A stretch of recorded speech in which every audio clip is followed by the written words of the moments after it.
Docteur Girard, avant de terminer, il y a une journaliste qui ne pouvait pas être présente ici qui demande brièvement, est-ce que des ordonnances ont été émises à l'endroit des clients récalcitrants? Yes. Merci, Docteur Girard. Est-ce que ça peut être une phrase complète en français? Oui, l'ordonnance concernait justement 2 personnes qui ne collaboraient pas. Et on trouve que c'est formidable de pouvoir finalement utiliser ce levier-là. Vous savez, avant, si on n'était pas en urgence sanitaire, le directeur de santé publique peut utiliser ce pouvoir pendant 72 heures, en attendant qu'un juge, finalement, là, confirme l'ordonnance. Dans le cas de la COVID-19, nous avons la possibilité d'isoler quelqu'un pendant 14 jours. Et c'est ce que nous avons fait ce matin, et c'est ce que nous avons déjà fait dans le passé. Et on a aussi, comme on l'a fait ce matin, obligé une personne à collaborer à l'enquête. Et on l'avait déjà fait dans le passé, avec succès, et avec une collaboration extraordinaire des corps policiers. Merci à tout le monde. Passez une bonne fin de journée. Merci. Quand vous ordonnez quelqu'un pendant 14 jours à rester chez eux, là, c'est pas chez eux que ça se passe. Là. 14 jours, là, le séjour, c'est à la prison dans une cellule de détention. Est-ce que vous avez l'impression d'être dans une prison? Parce que c'est ça. Souvent, ce qu'on fait, c'est que c'est un endroit. Nous, comme on est le CIUS, en fait, a la possibilité d'offrir justement des isolements préventifs. Ça se passe finalement. C'est une disposition qui est beaucoup plus facile quand on a quelqu'un qui ne collabore pas. Puis ça devient vraiment complexe. Personne qui est surveillée, mais ouais. Elle est en isolement exactement où ça peut être aussi. C'est pas nécessaire. C'est ça. Mais est-ce que... c'est pas à la maison, c'est pas la...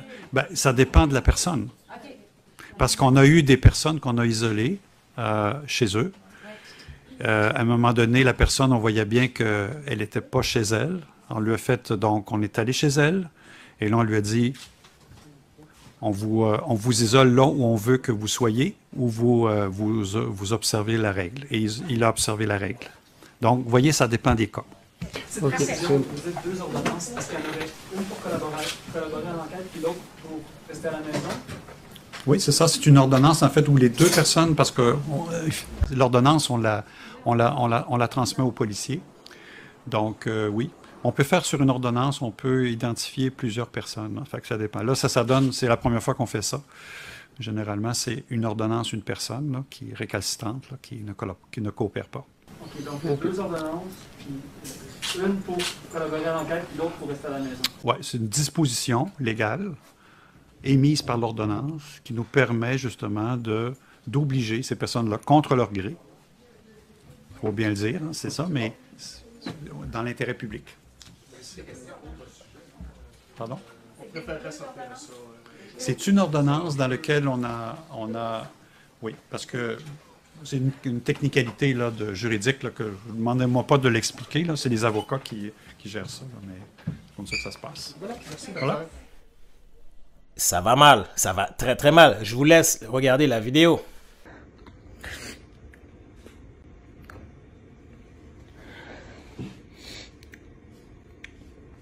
Pardon, j'essaie de résister à mes émotions. Donc, je fais ces vidéos pour dire que je suis présentement à l'hôpital Sainte-Justine. Vous pouvez voir ici l'hôpital. D'accord? Mon bébé il est né il y a seulement 6 jours. D'accord? Il fait une jaunisse. Et je dois donc le remettre aujourd'hui en photothérapie, donc j'ai dû retourner à l'hôpital. Il m'exige de lui faire le test de coronavirus alors qu'il n'a aucun symptôme. Ça fait même pas une semaine qu'il est en vie. Il n'est pas sorti de la maison à part pour venir à l'hôpital. Et bien sûr, il n'a eu en contact avec personne sauf moi, que je suis sa mère. Je veux vous dire que je leur ai dit que je refusais qu'il fasse le test du coronavirus parce que depuis sa naissance, elle a été piquée plus d'une vingtaine de fois. Elle a eu des hématomes aux pieds dus aux piqûres alors qu'elle n'a même pas une semaine. Et je leur ai plutôt proposé de me faire le test à moi, qui serait le plus logique parce que je suis en mouvement dans l'hôpital. Elle est dans cet état-là. Voilà. Elle ne peut pas bouger, elle ne peut contaminer personne. Et comme j'ai refusé de faire le test du coronavirus, ils vont me transférer dans une heure. Et je précise, j'ai refusé qu'on lui fasse le test à elle. Pas à moi, j'ai aucun problème si on veut me faire le test. Ils ne veulent pas me faire le test à moi qui est l'adulte, ils veulent le faire à elle qui est dans une machine. Donc, comme j'ai refusé qu'il lui fasse le test, parce que le test fait extrêmement mal, je peux vous le dire, je l'ai fait 2 fois, je trouve que ça fait très mal.